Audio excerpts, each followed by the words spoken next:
Hey guys, and welcome back to Hungry Skin Education. So, we just wrapped up chapter 4, which was the healthy professional.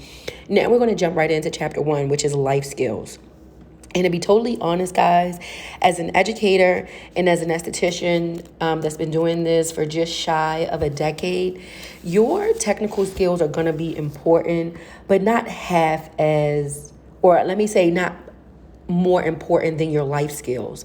In the text, it says that your life skills are going to be as equally as important as your technical skills, but I would say that your life skills are going to be even more important than your technical skills.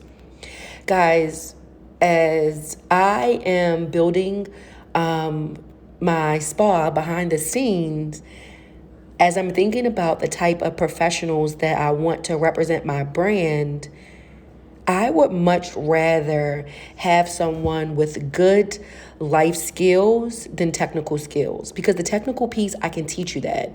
Skincare is not hard. There's a lot of little small, tedious pieces, but in the grand scheme of things, it's not hard. Life skills, chapter 1 is another easy chapter, just like chapter 10, the beauty business, chapter 9, on the job, and then chapter 4, which was the healthy professional. These chapters are really easy because it talks about everyday things that should be a part of your conversation, like being able to have well-developed communication, being able to have good decision making, being able to build a good image, having good or superb customer service skills, being able to have some self-analyzation or self-actualization, because that's the term that they use, which was self-actualization in the text. If you can master that one thing, the self-actualization part, you'll be able to tackle all the other things because you'll know yourself. So when you're trying to tackle time management, and if you know that you're a person that procrastinates because you get anxiety or you get really nervous, then that's you making an analysis or making a we'll just go with analysis, making an analysis that, hey, I do get really anxious or I do get really nervous when I have to do something really important, because you want to get it right. It's not because, you just want to be a nervous wreck, but you want to get it right. But if you handle that piece, you wouldn't have to worry about the procrastination, because you would never procrastinate, because you've gotten rid of the main piece, which was the anxiety, which was you wanting to get everything done right. So the time management piece will resolve itself.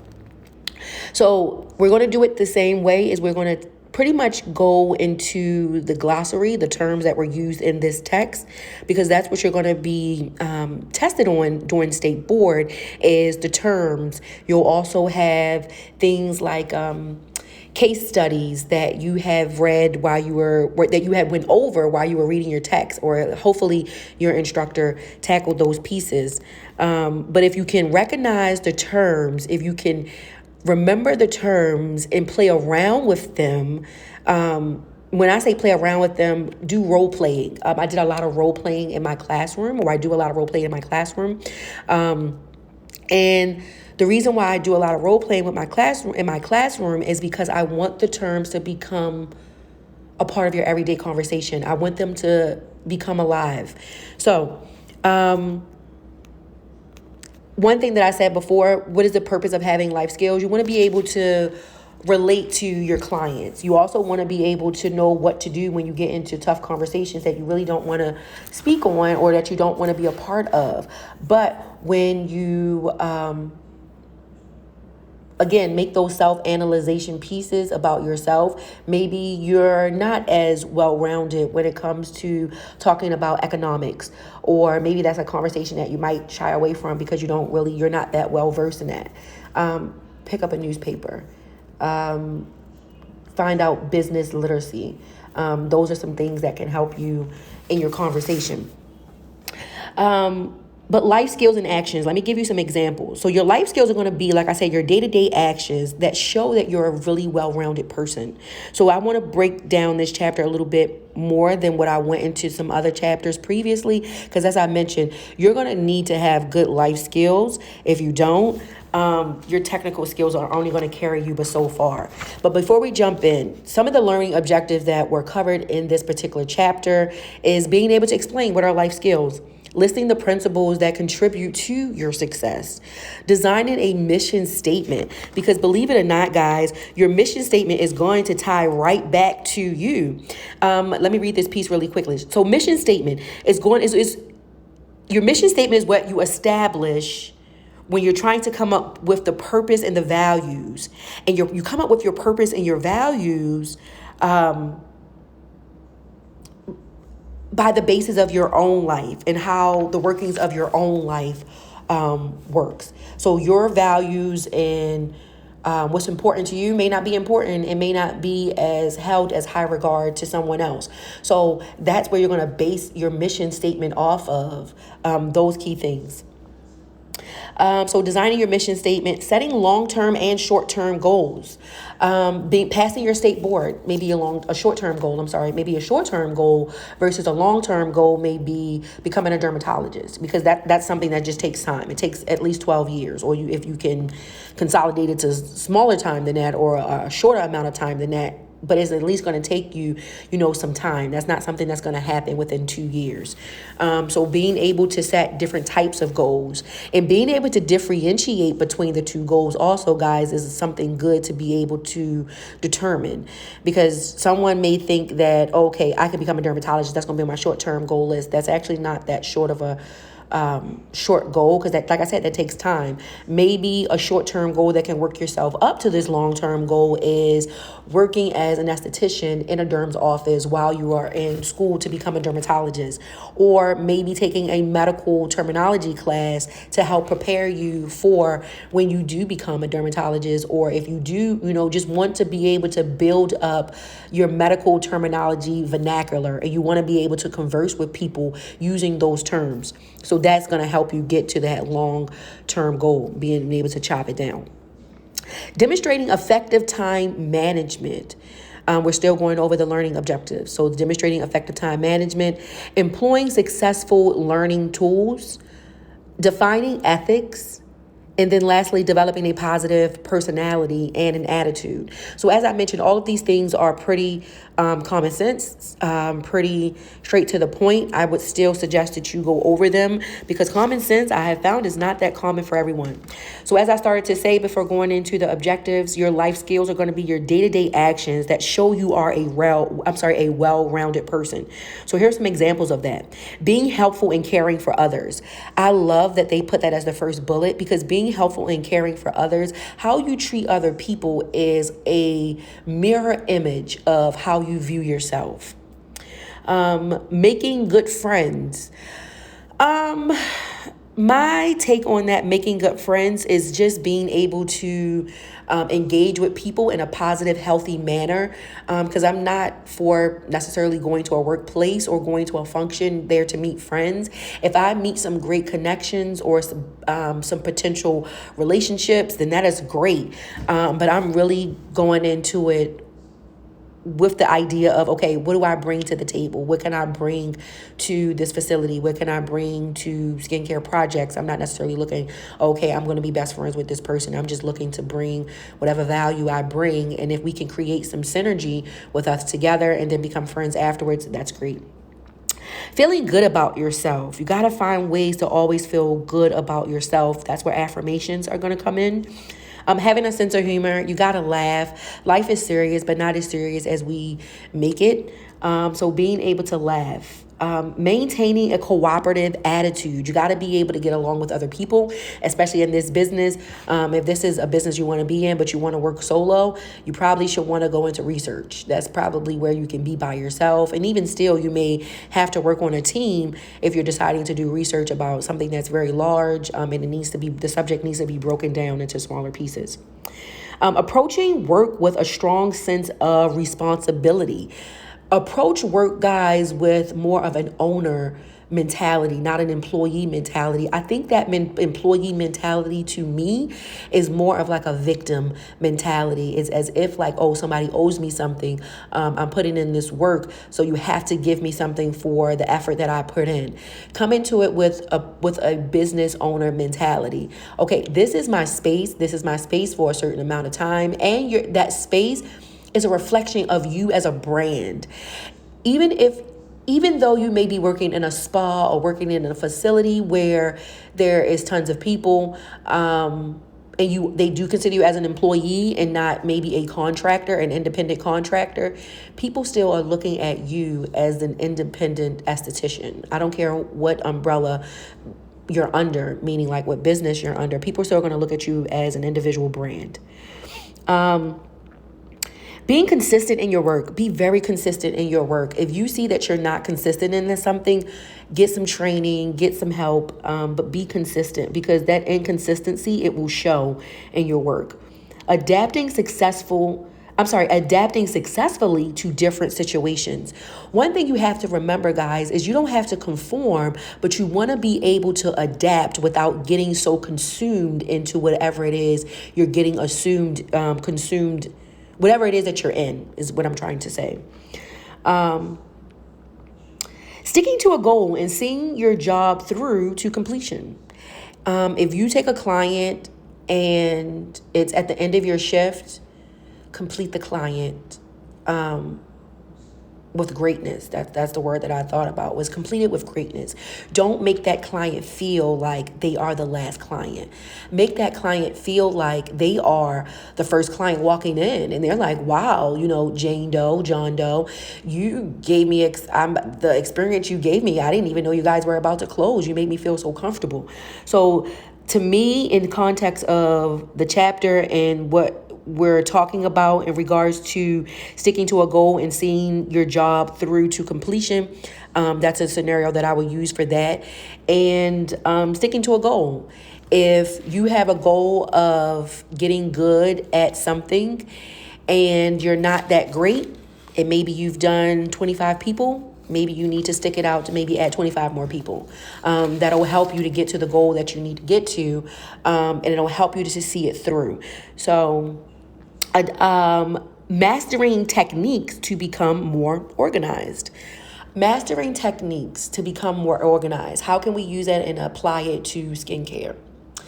So sometimes I would get double booked, and meaning what that means is I would have a client in my room on my bed, and usually it's during a facial, and then they will book me for a brow wax. Or some type of facial waxing of some sort that I can do at the wax bar. I had to figure out, because they would put a note under my door, and wasn't the most convenient way of communication, because like I said, I'm in the middle of a facial. I can't just leave the client and go pick up a note off the floor, because the client doesn't know that we're communicating with the front desk via a note, and the client shouldn't know that, because that messes up their experience. So anyway, fast forward, I would get a facial, and then they would book me a brow wax. So sure, I would take it. But I would have to be very strategic in how I would do things like that. Or let's say it wasn't a walk-in. Let's say it was a regular of mine that said, hey, Lakia, I want to come in to get a brow wax or a lip wax. I have a function that's coming up, but I can only come in at 4:30. And I know that one of my regulars were coming in to get a facial at 4 o'clock. So that means I'm 30 minutes into this facial. I'm halfway there. So if I know that this client is going to be here at 4:30, but I also have a client on my bed, I have to get very strategic, and I'm going to get really good at my technique. So what that means is I would plan out to put a product on my client that I know that wouldn't give them an adverse side effect. And you don't really know what will and what won't, but I go with something safe, maybe like a hydrating mask or something. So her mask is on. I go out to do the brow wax, and then I come back in. So that's one way of mastering techniques to become more organized. Another thing is waxing. I think waxing was one of my things that when I first got out into the industry, oh my God, people think facilities are really going to think that you know how to be a master Brazilian waxer, and that's not the case. So you have to master that particular technique so that you can become more organized. Because one, I didn't really feel as confident.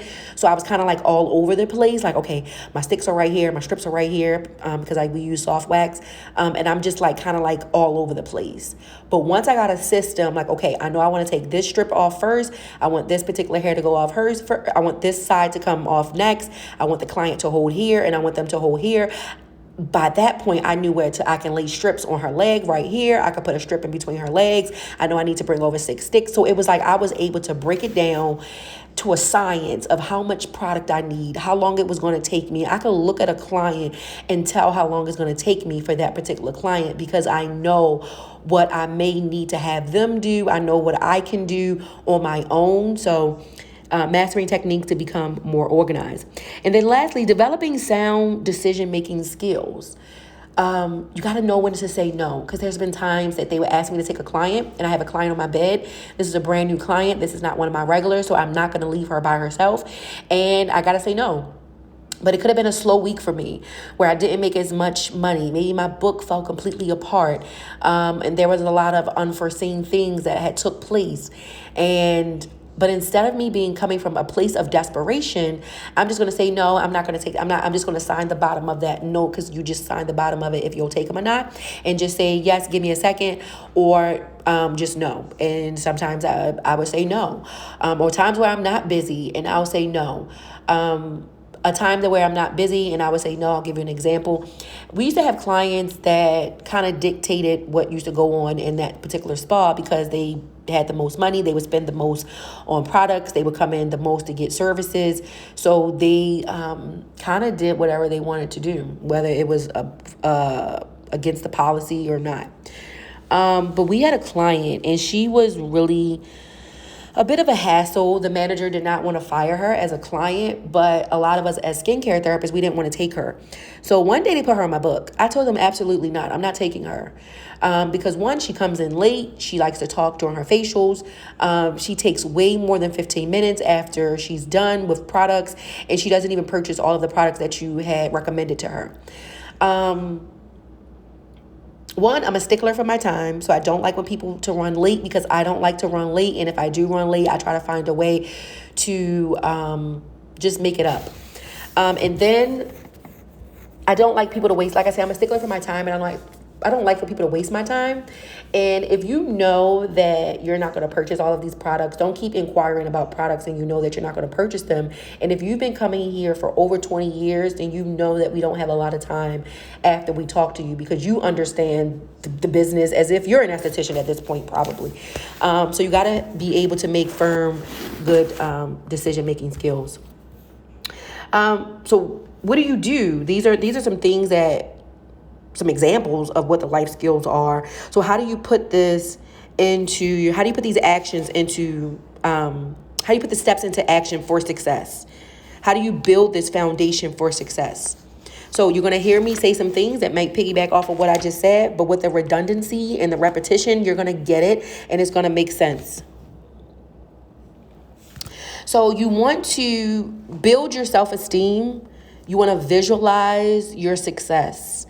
You want to build on your strengths. It says build on your strengths, but I'm a firm person of build on the things that you don't know.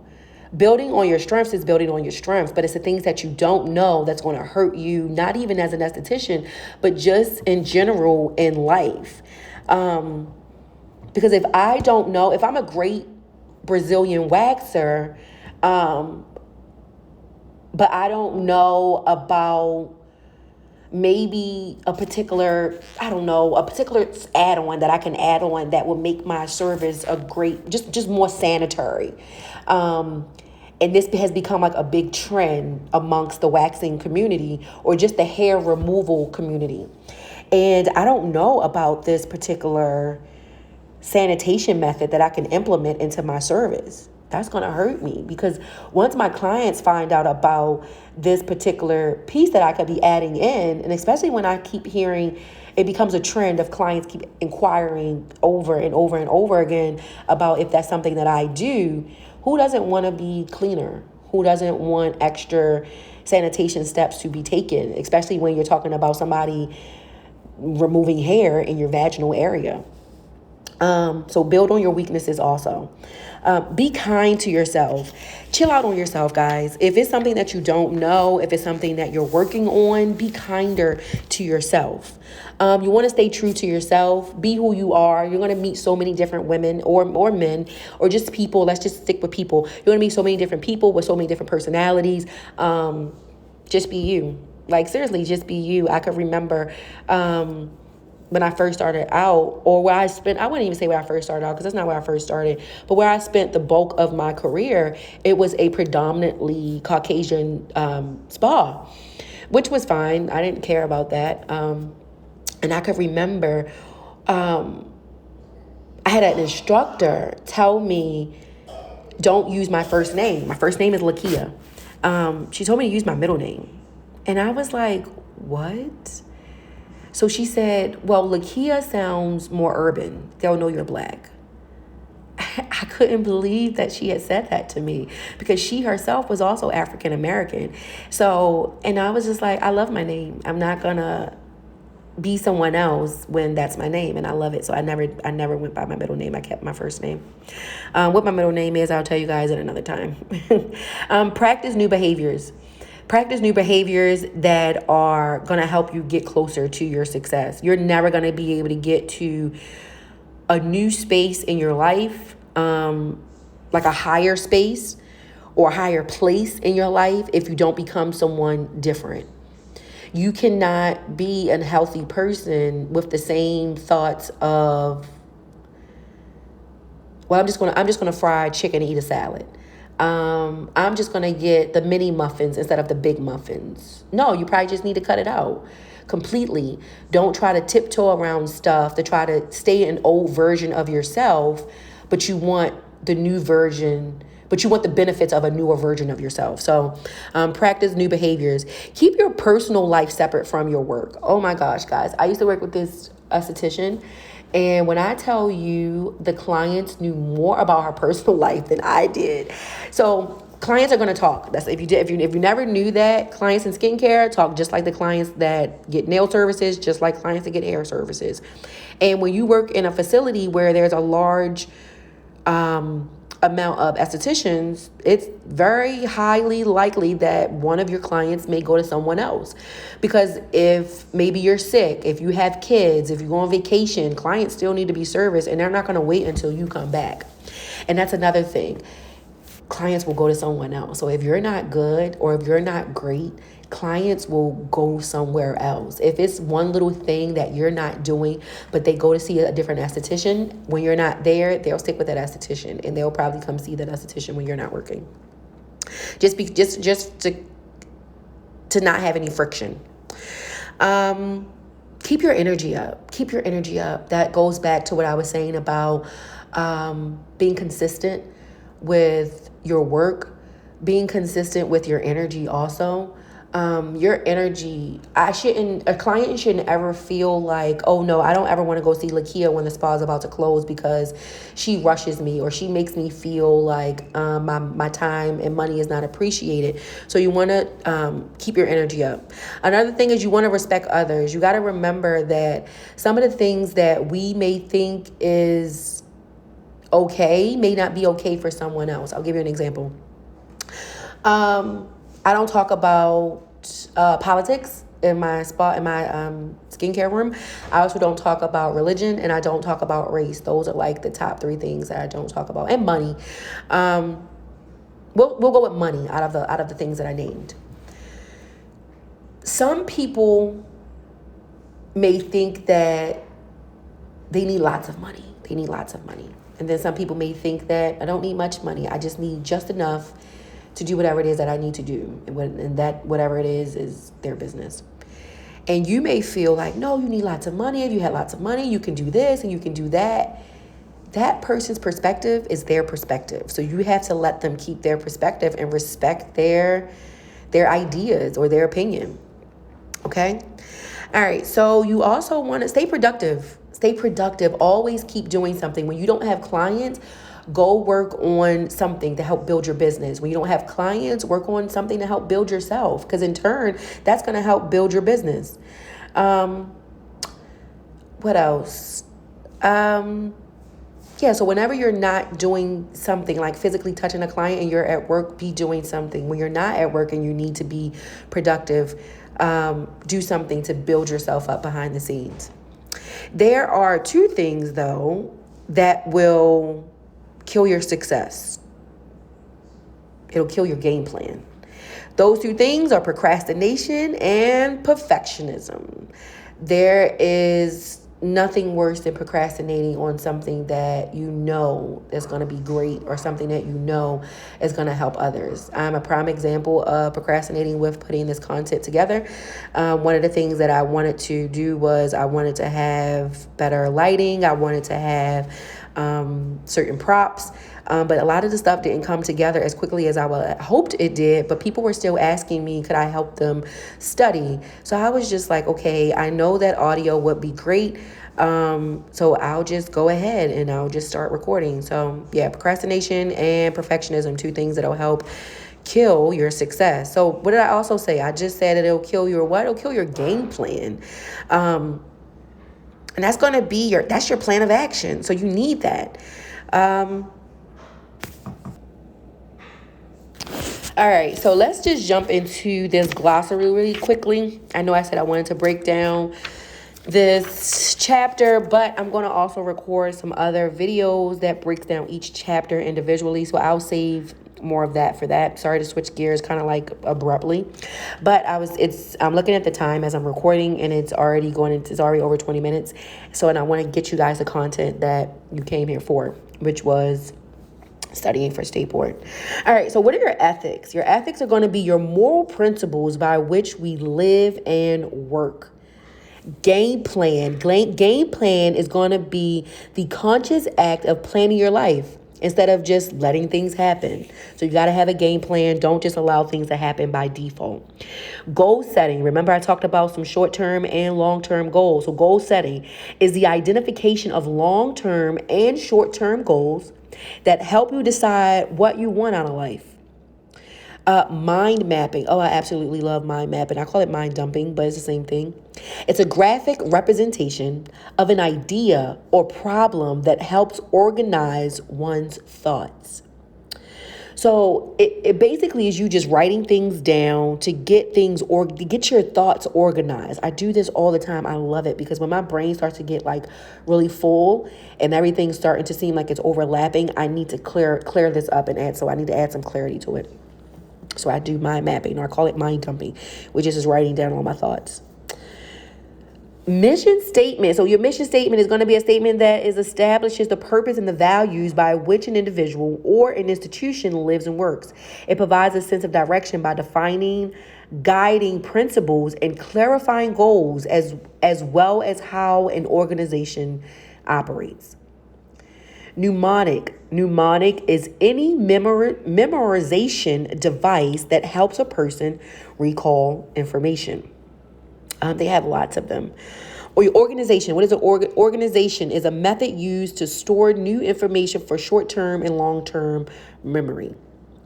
Perfectionism is an unhealthy compulsion to do things perfectly. Prioritize. If you don't know how to do anything else, and if you didn't get anything else out of here, prioritize is going to be one term to remember, and self-actualization. Not because they're going to be two big terms on state board, but prioritizing your life, your business, that's going to help you so much. The self-actualization, realizing where you are in life, not necessarily see strengths and weaknesses, but just realize where you are on your journey. What is it that I'm currently learning? What is it that I currently want to learn more about? So prioritizing to make a list of tasks that need to be done in order of the most to least important. And it's okay to tell people, guys, I wanted to say this. I heard this teaching the other day and I loved it. And what the teacher said was, it's okay to tell people No, I can't do that right now. That's not at the top of my list. That's not my top priority. So I love that. So if you can implement that, implement that. Tell people no, it's not at the top of my priority or my priorities. I can't do it. Procrastination. Procrastination is putting off tomorrow what you can do today. It's that simple. Whatever you can do today, do it today, because tomorrow may not make it or may not come. Repetition. Repetition is repeatedly saying, writing, or otherwise reviewing new information until it is learned. And then lastly, self-actualization. Your self-actualization is going to be fulfilling one's full potential. And again, how do you fulfill your full potential? Is you gotta analyze where you are. Where are you? Where you're trying to go, and so forth. So guys, that was chapter 1. Chapter 1, like I said, is life skills. Again, I stopped breaking all of it down because 1 is pretty self-explanatory. Actually, if you take this, if hopefully you guys have a partner that you can partner with and that you can study with. As the channel grows, we'll get more engagement in the comments, and hopefully you can find someone that's local that you can team up with, that you can possibly study with. So again, that was chapter 1, life skills. We're going to move into chapter 2 from the same textbook, which was the Foundations textbook. This is the Thinner Milady's textbook. And we're going to go to chapter 2. Chapter 2 is the professional image. So I'm going to run through the ones that we went through so far. So we started out with chapter 10, the beauty business. What is this business? What are you getting yourself into? Chapter 9 was on a job. What is it like being an esthetician? Do you train the same? Is the hiring process the same? Because it actually is a little different. Chapter 4, the healthy professional. What does it require to be healthy as a skincare therapist? Chapter 1, life skills. What life skills do I need to have to be a successful esthetician? What life skills are necessary for me to grow as an esthetician? Because you don't want to get into the industry one way and then stay that way. You'll find lots of people have, but you want to grow as a skincare therapist. You don't want to stay the same.